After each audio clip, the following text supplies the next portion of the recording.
anderen Völker in Wohlfahrt leben, ob sie verrecken vor Hunger, das interessiert mich nur so weit, als wir sie als Sklaven für unsere Kultur brauchen. Anders interessiere ich mich nicht.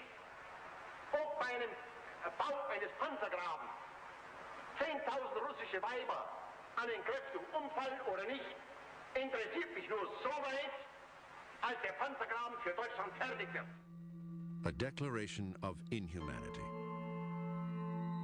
Despite accepting more duties, Himmler still has time for perverse experiments.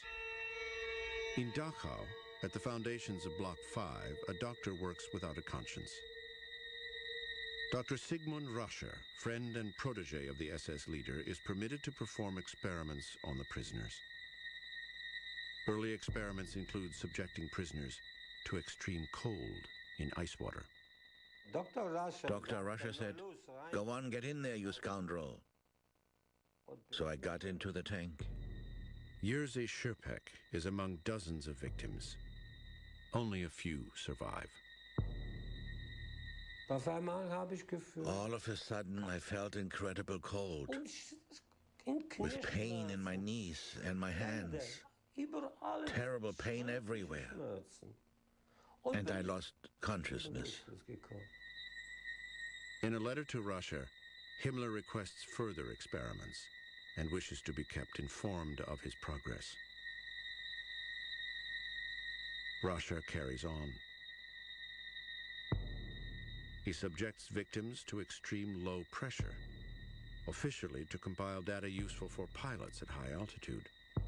In fact, it is simply meaningless torture for over 80 victims who are dissected like guinea pigs. There is no mercy. Himmler is a killer who is captivated by his own fantasies. Wenn die Weltgeschichte später aussprechen wird, Adolf Hitler war der größte arische, nicht nur der größte germanische Führer, dass sie dann über uns sagt, und seine nächsten Gefolgsmänner, seine Paladine, waren treu, waren gehorsam, waren gläubig, waren standhaft, sie waren es wert, seine Paladine gewesen zu sein. The true believer shares the omnipotent fantasies of his master. Hitler's Reich aims to subjugate the whole of Europe and turn it into a death zone, surrounded by barbed wire. A vision of terror for those nations that will become enslaved. In the kingdom of the master race, other people are mere slaves who exist only to work and have no right to education or self-determination. Himmler had this insane idea of a greater Germanic Reich. It really was an amazing concept. And in the final analysis, I think it was only intended to serve Hitler himself by creating a huge European empire with Hitler as the imperial dictator of Europe. But Himmler is increasingly forced to make compromises.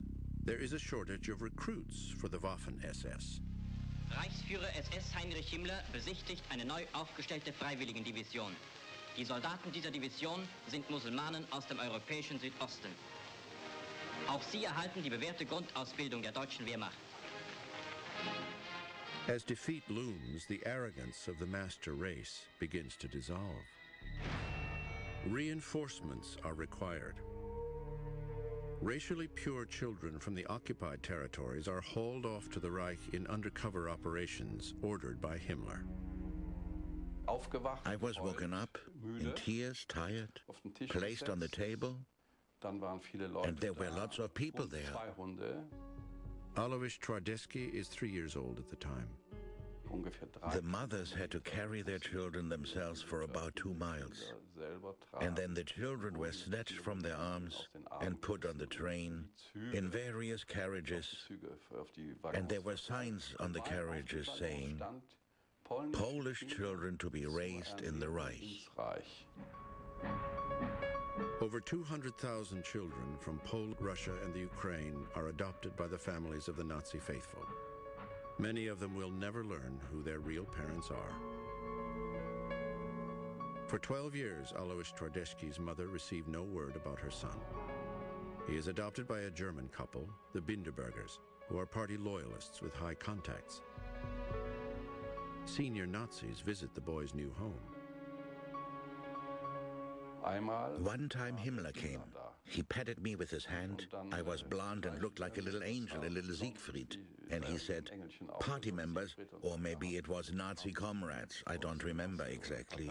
You have a fine son. What's your name, little chap?" And I said, "Alfred," because my name at home had been Alois. And he ruffled my hair and took me on his lap and said, "Yes, one day you'll make a fine SS officer." Himmler himself does his best to produce children with his mistress and secretary, Hedwig Putast. He nicknames her Häschen, or Bunny. There is only one remaining photograph of the couple. She gives him 2 children. By mid-1944, air raids and retreats on all fronts threatened the Third Reich.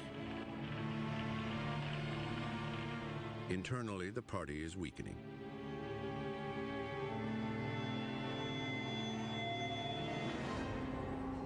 On July 20th, there is an attempt on Hitler's life.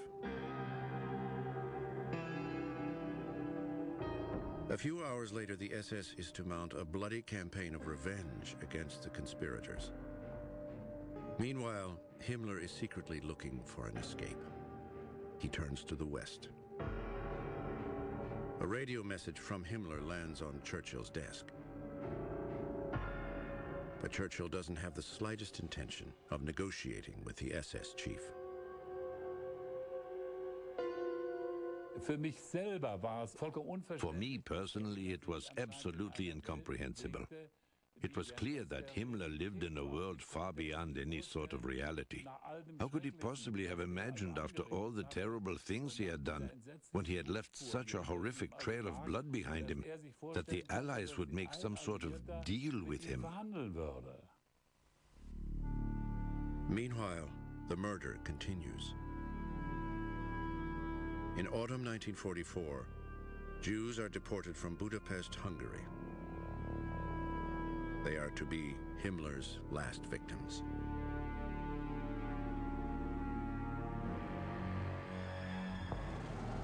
On October 16th, 1944, Himmler announces the creation of the Volkssturm, or Home Guard, a final round of sacrifices. Unsere verfluchten Feinde werden es feststellen und einsehen müssen, dass ein Einbruch in Deutschland, selbst wenn irgendwo gelänge, für den Angreifer Opfer kostet, die für ihn dem nationalen Selbstmord gleichkommen. The Home Guard is not an impressive force. Children and old men are expected to fight against a vastly superior enemy.